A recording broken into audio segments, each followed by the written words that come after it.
Hi, hello, magandang umaga sa inyong lahat. So, ito na po yung video na ipinangako ko sa inyo, yung pag-assemble ng portable power energy.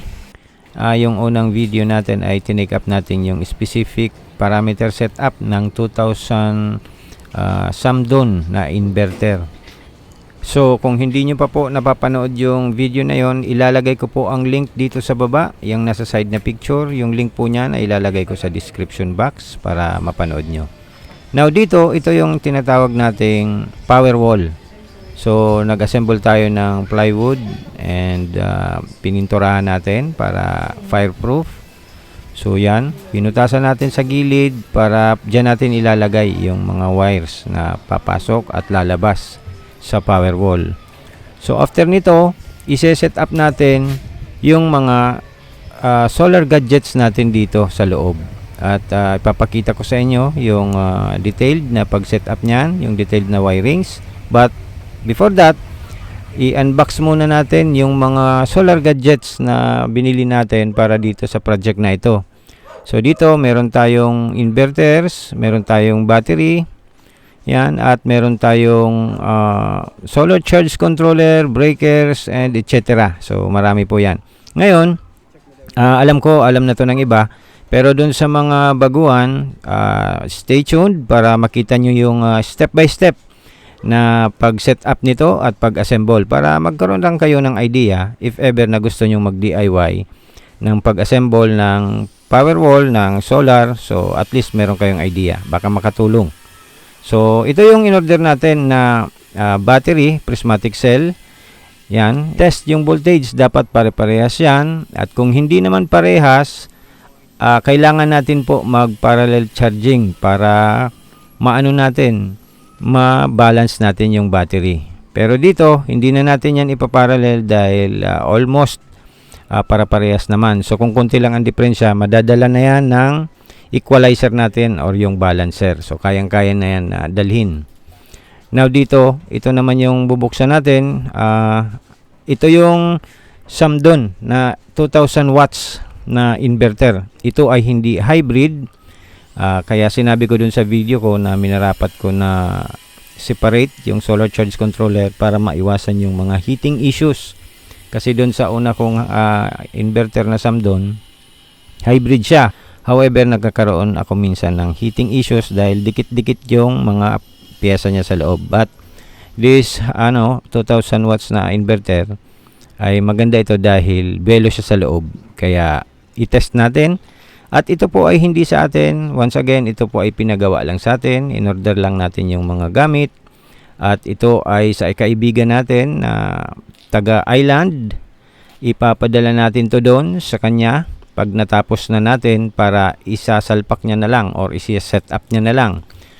So yan, makikita no, nandyan yung MPPT solar charge controller na Samdon din. Ito ay 60 amps ang maximum charging capacity nito. So i-unbox natin yan maya maya.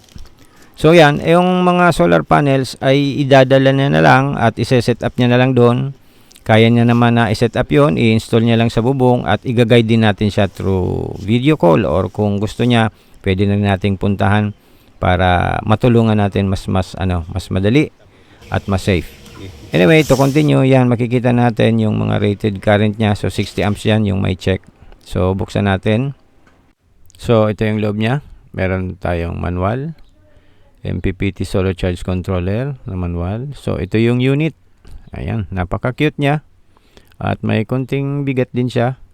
Ang solar charge controller na to ay kinumpare doon sa SCC na Elejoy. So, anyway, i-try natin kung totoo nga. So, ito yung nasa baba niya. Solar, output, input. Yung battery sa gitna and yung DC load or 12 volts kung gagamitin natin. Yung positive, negative. Ito yung screen niya.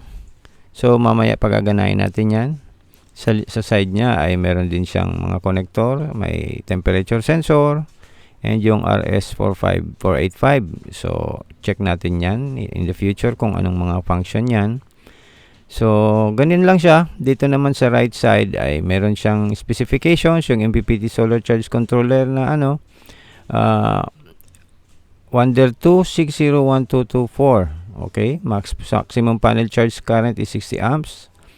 Yan, so on and so forth. Yung panel pala nito na maximum power is 840 watts lang yung kaya niyang ibigay or i-accommodate. So 840 watts. So sundin natin yung manual, hindi tayo lalampas dyan para safety. So yan. So ito yung ilalagay natin sa tabi ng inverter. Yan, meron din siyang bracket na maliit. Tama lang naman ito at hindi naman masyadong kabigatan yung charge controller. So, balik muna natin for now. Then later, isi-set up na natin to dyan sa ating power ball. At pakita ko sa inyo yung wiring nito kung paano dun sa ating mga kaibigan, mga baguhan pa lang, para at least ay magkaroon kayo ng idea. Also, yung mga breakers ay ilalagay din natin sa kanya. So, this time, punta na tayo dito sa ating Samdon inverter na 2000 watts. So, this is a toroidal inverter at napakabigat nito. Di ko lang siya nakilo pero grabe, masyadong mabigat. So, kailangan nyo ng katulong kung isi-set up nyo ito. So, yan yung loob niya. May nakikita akong manual. So, yan. Samdon na ZD series toroidal transformer off-grid inverter 1000 watts to 6000 watts. So this can handle accordingly 6000 watts na current surge. But titingnan natin para matest. So ito yon na medyo na ako dito, na amaze ako dahil ang in-expect ko medyo lang siya, maliit. Pero ito napakalaki niya. Dun sa una kong video na ginawa dito sa parameter settings nito sa pag-setup, sinukat natin yan. So, panoorin nyo na lang po yung video dyan. So, yan, solar inverter, pure sine wave. So, maganda to at hindi masyadong maingay. Meron siyang mga AC input priority, so on and so forth, battery input. And dito sa tabi, meron siyang breaker, yung AC input and AC output niya. So, pag nakababa yan, hindi gagana yung AC input niya. So, pag nakataas, gagana siya. So, you have to turn that on para magamit mo yung features niya na AC input para sa pag-charge ng battery at yung AC output na napaka-importante para magbigay siya ng 220 volts na power source para paganahin yung ating mga loads or appliances. Sa baba, meron tayong AC input sa left and AC output sa right. Neutral, live, and PE. Yung PE is the ground. So, dyan kayo magkakabit sa slot. Meron din siyang fan and yung negative slot and positive slot ng battery. Yung fan nito ay pabuga. So, hindi siya papasukin ng alikabok. So, ganun lang po siya kasimple. Yan yung mga butas dyan sa taas. Ay dyan natin yan ipapasok yung wire natin. Okay, so, ibalik muna natin at tingnan natin yung sa likod. Sa likod, wala na. Dito naman, makikita nyo dyan sa side, yan yung mga features niya na off-grid. Yan, rated power niya, 2000 watts. So, makikita nyo dyan. And this is a 12 volts inverter. So, i-check nyo, baka 24 volts kayo. Mamali yung mabili nyo, baka 12 volts. So, make sure sa seller kung tama ang kailangan yung unit. So, makikita nyo naman dyan sa tabi yung mga details. So, diniscuss ko na rin ito doon sa una kong video. Inuna ko lang kasi yon para hindi tayo mag-aul sa oras. So, yan. Ito naman yung Batteriotech na brand na LiFePO4 lithium battery. Ang nito is 3.2 volts. So, kapag inassemble natin siya into one battery pack, kakaroon tayo ng 12 volts. So, yan. Ganyan po yan. Sa ngayon, ilalagay lang muna natin ng ganyan. But later, i-check natin yan once inassemble na natin siya. Okay? So, dito, lalagyan natin siya ng spacer or yung tinatawag nating film plate niya. Ilalagay natin in between sa mga batteries. And by the way, take note, yung nito, yung positive, negative, dapat meron kayong multimeter para ma-check nyo yung positive and negative side. So, dito, yung negative niya is yung color white. At yung positive naman yung black. So, baka malito kayo. So, kailangan nyo ng multimeter para hindi magkabalabaliktad yung pag-connect nyo. So, okay. To continue, So dito makikita natin ay pinag-strap lang muna natin o dinact tape lang muna natin temporarily para ano lang natin, madikit-dikit lang natin siya para maikabit natin sa bawat isa. So dito makikita nyo yung positive at yung negative side. And ganito po yung pag-connect niyan. So makikita nyo dyan, hand tight lang muna dahil hindi pa naman ito tapos. Pinapakita ko lang sa inyo yung pag-assemble. So dito sa ganitong position ng battery cells, meron na po tayong 12 volts battery. So yan, mamaya i-check natin yan.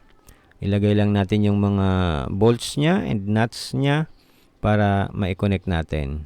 So yan, available ito sa mga online shop sa Lazada, Shopee, maybe TikTok, baka meron.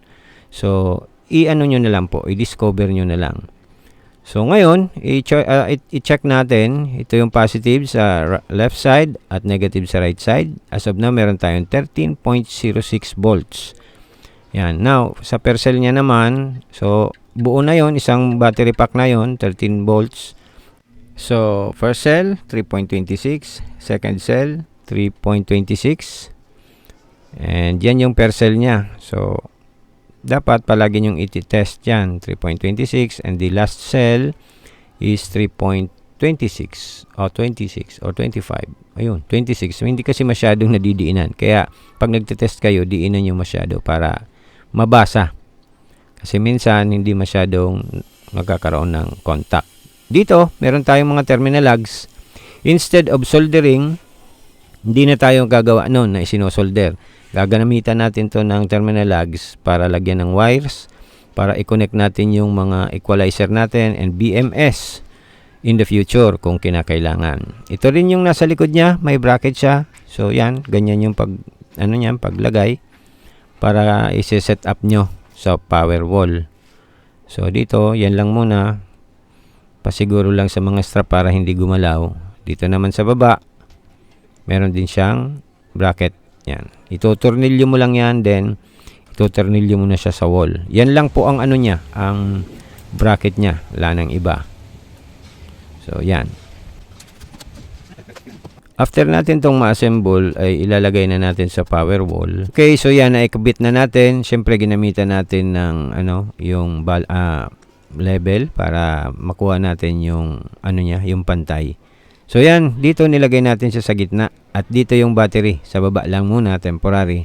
Dahil wala pa tayong mga solar cable or battery cable, sorry. So yan, ganyan na yan. So sa gitna siya and preferably mas maganda ilalagay ko dyan sa part na yan yung solar charge controller. Yan sa may upper left side ng inverter. So yan, napakagandang tingnan yung inverter natin, malaki. At mabigat ito. So, dito naman tayo sa solar charge controller. I-set up na rin natin to. So, yan, nabuksan na natin. We will skip the video and ilagay na natin sa power wall. Okay, so dito, nailagay na natin siya. Yan, yung maliit sa left side, upper left side. Yan yung solar charge controller niya. So, in uniform silang dalawa. Isang malaki, isang maliit. Parehas lang yan Samdon. So, compatible sila sa bawat isa. So yan, makikita nyo dyan. Then later on sa video ay iwawiring na natin siya. Lalagyan natin ng mga storage cable para hindi masyadong makalat yung wire, para presentably at maganda naman tingnan. Now, before moving on, balikan natin tong battery natin. So ito yung mga terminal lugs natin na ginawa. Nilagyan natin ng wires. So puputulan pa natin yan at isusukat natin sa battery. So, sinolder ko po yan para sigurado. Nakasolder yan para hindi siya gumalaw at mas maganda yung pagkakadikit niya sa battery natin. Dito naman sa wall, nailagay na natin yung mga cable sa battery to charge controller. Then yung natin dyan, meron na din tayong sa solar panel. Yan. Sa left side. And yung sa gitna, yan yung sa papunta sa ating battery. So make sure yung yung polarity niya ay tama. So may negative positive. So hindi naman kayo magkakamali dahil may kulay siya. So ngayon, ilalagay natin yung mga wire enclosure, and before that, dito naman muna tayo sa battery. Ipakita ko lang sa inyo yung proper na pagko-connect nito. So ganito yan ang pag-connect. So dapat one at a time. Dito muna tayo sa sa positive side. Lahat po yan sa positive side ng mga terminal ng battery cells natin. So yan yung una, pangalawa dito. Positive again. Yung positive sa atin is yung kulay black. But be careful, dapat may multimeter kayo para ma-check nyo talaga kung alin yung positive. Dahil minsan nagkakaiba yung mga kulay niya. Hindi pare-parehas. So dito, positive yung black. So yan yung pang tatlong cell. Iko-connect lang muna natin. Hand tight lang bago natin yan ipifix na yung tamang higpit niya na. So that is the fourth wire. Lalagay natin. Connect lang dyan sa nuts. Then lastly, i-connect po natin yung sa negative side na. Yung main negative side terminal ng ating battery. So dito yan sa pinaka rightmost. Yan. Yan yung negative side. After that, pag na-connect na natin, ay i-connect natin yan dito sa kulay black na ito na connector. So dapat synchronize. Dapat magkakasunod-sunod yan para tama yung ating connection. And iti-test natin. Kikita nyo kung paano i-test kung tama yung pag-wiring nyo. So dito sa video, pinapakita ko lang yung sequence and yung tamang pagko-connect sa kanya. Ito kasi yung manner of connection ko para hindi masyadong hindi yung parang pansit na nakakala yung mga wire. So i-arrange natin yan para maganda naman tingnan.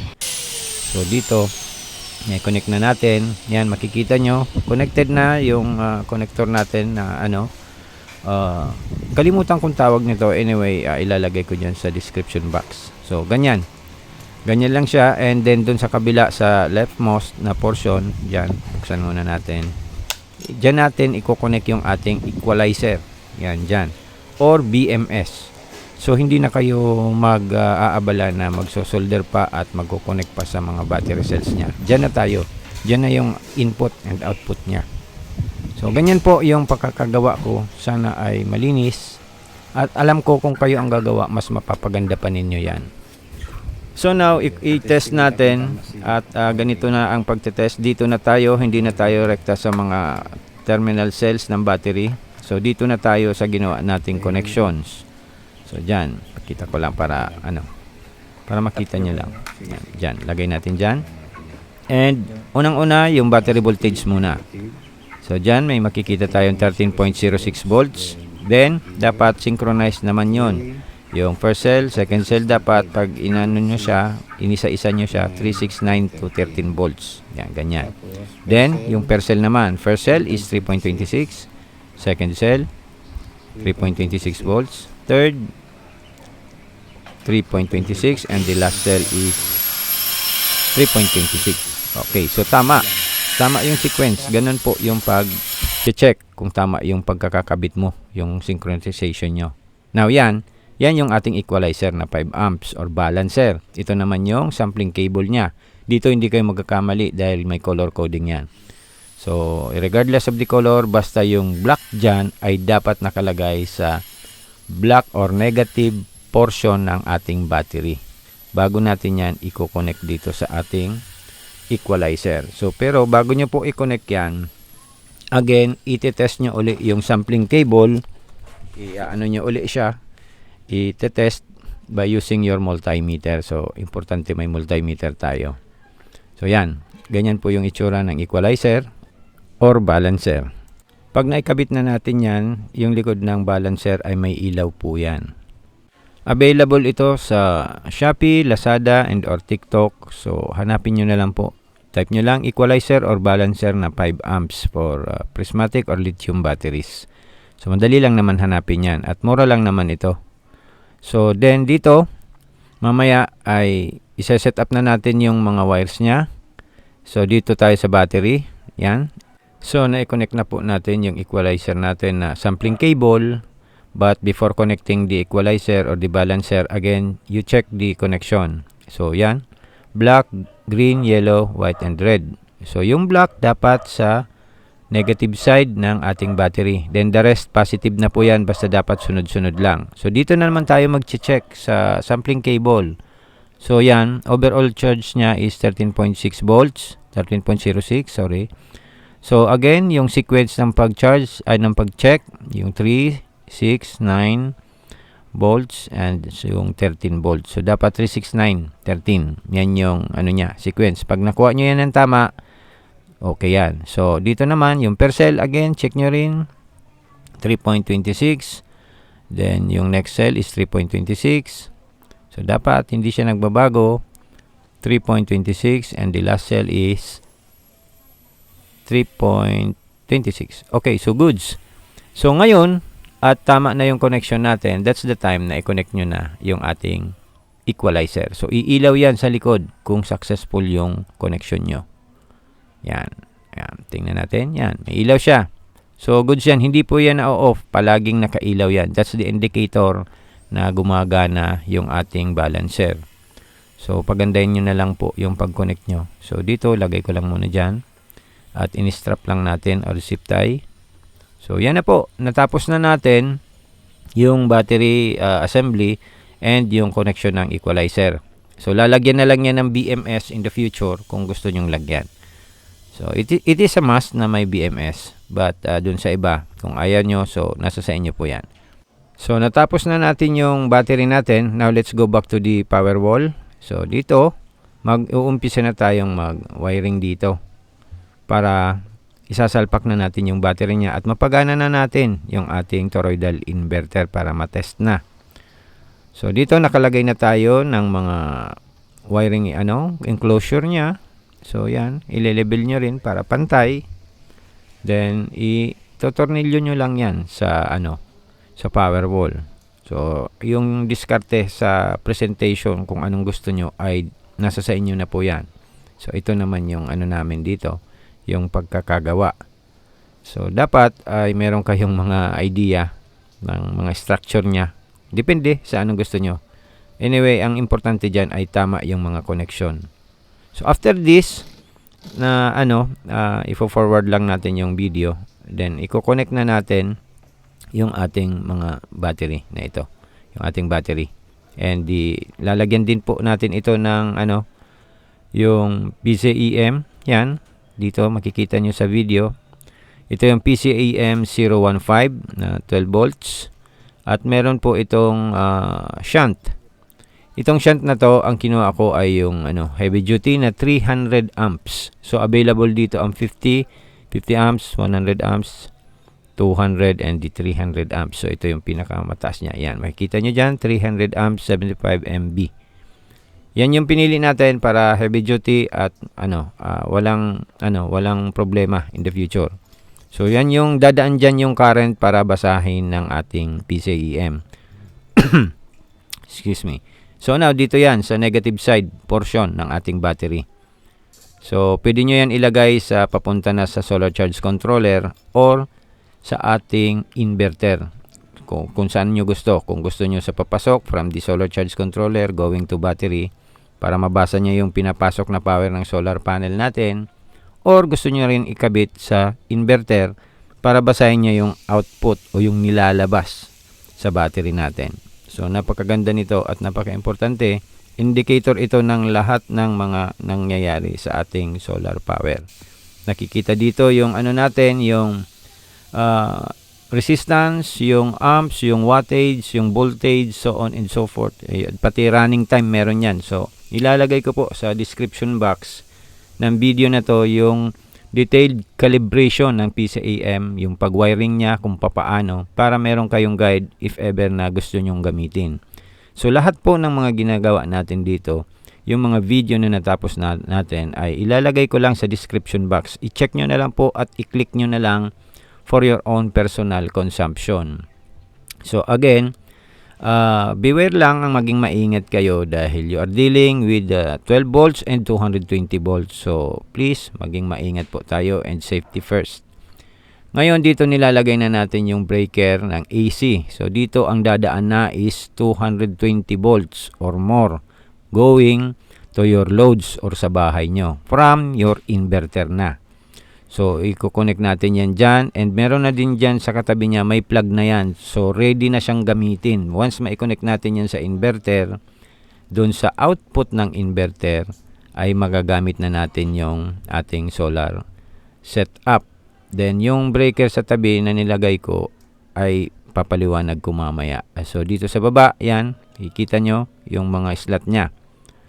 So, may kulang pa dito dahil wala pa yung ibang orders natin na panel and also yung mga solar, battery cable, but to follow.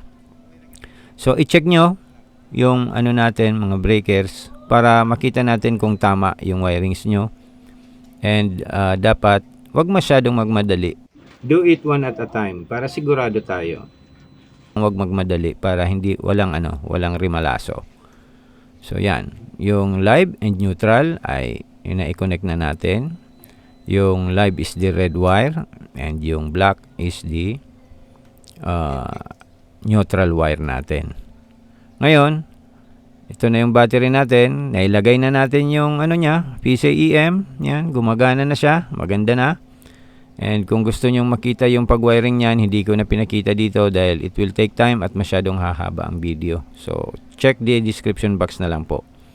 Na-connect na natin yung mga breakers niya. Nandiyan na yung 60 amps, yung 50 amps, and 125 amps. So, yung binaba ko na yan, that is a 50 amps na breaker going to solar panel yan. Now, dito naman sa solar charge controller sa gitna, meron tayong 63 amps.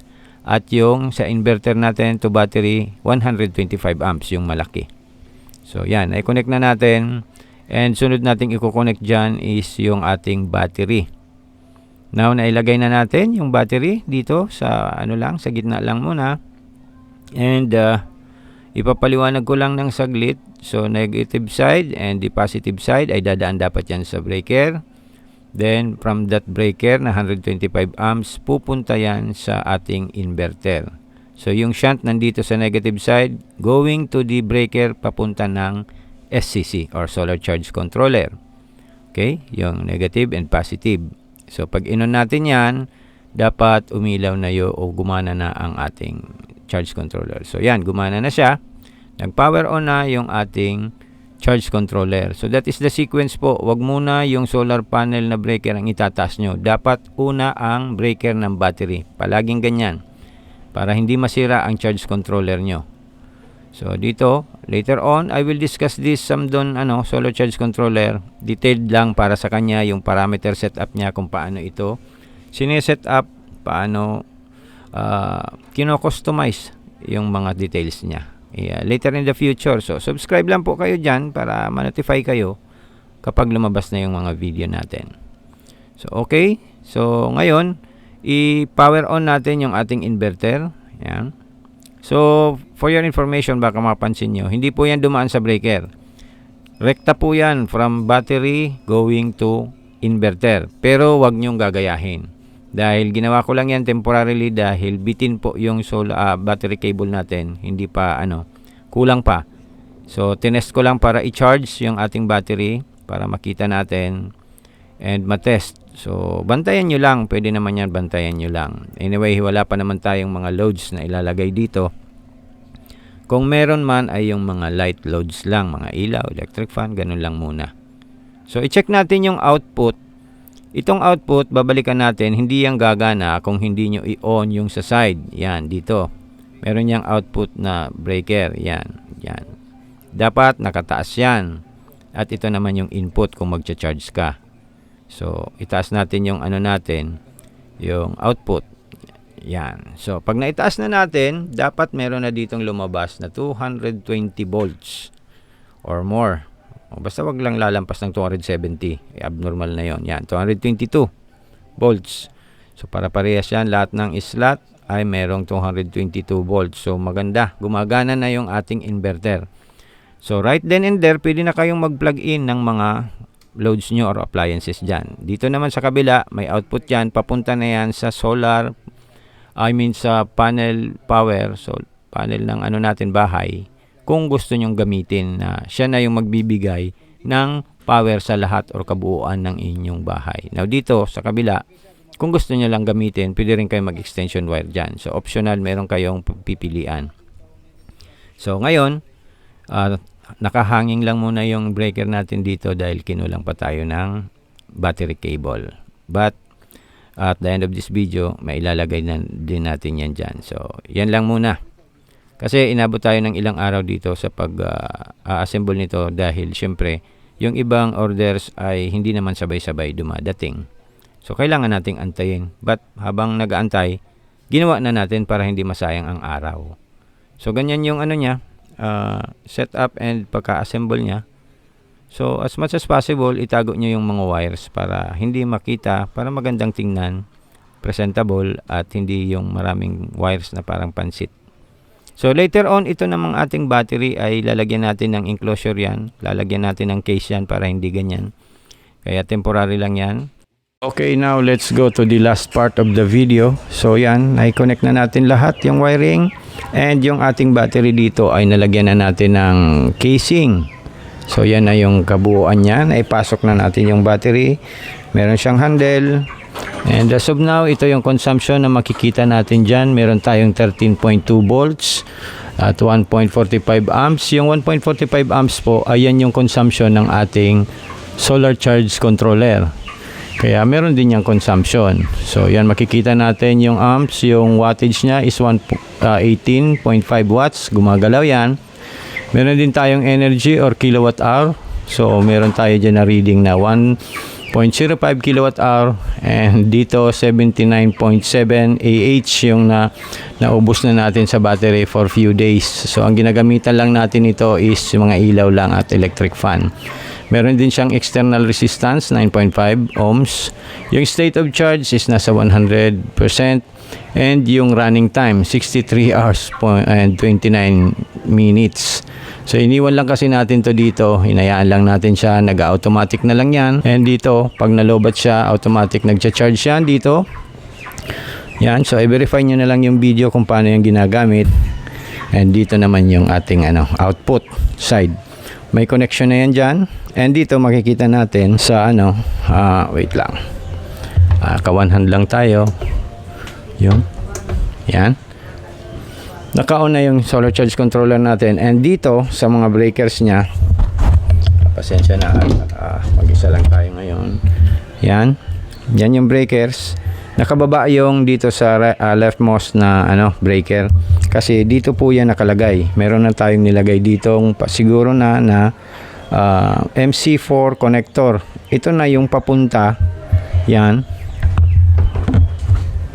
Ito na yung papunta sa natin sa solar panel. So 10 meters ito. Mahaba yan. And pumasok yan dyan sa gilid. Then dito hanggang dito sa ating breaker ng solar charge controller going sa taas. So kapag may solar panel na, i-connect na lang natin yan dyan. Yung configuration ay nasa sa inyo na. Pwedeng series, parallel, combination of series parallel connection. So pag pumasok yan dyan, i-recognize yan ng ating solar charge controller papunta na dito sa ating battery. Yan. Para mag-charge siya habang ginagamit natin. So almost finished na po ito. Ang kulang na lang ay solar panel. So naghahanap na lang tayo ng appropriate wattage ng panel na gagamitin natin dito. So ito, kapag tapos na ay ipapadala na natin dun sa nagpagawa sa atin para magamit niya na at ma-set up niya na sa kanyang bahay. So once again, humahaba na yung video natin, hanggang dito na. Take care guys and have a good day. Keep safe. Bye.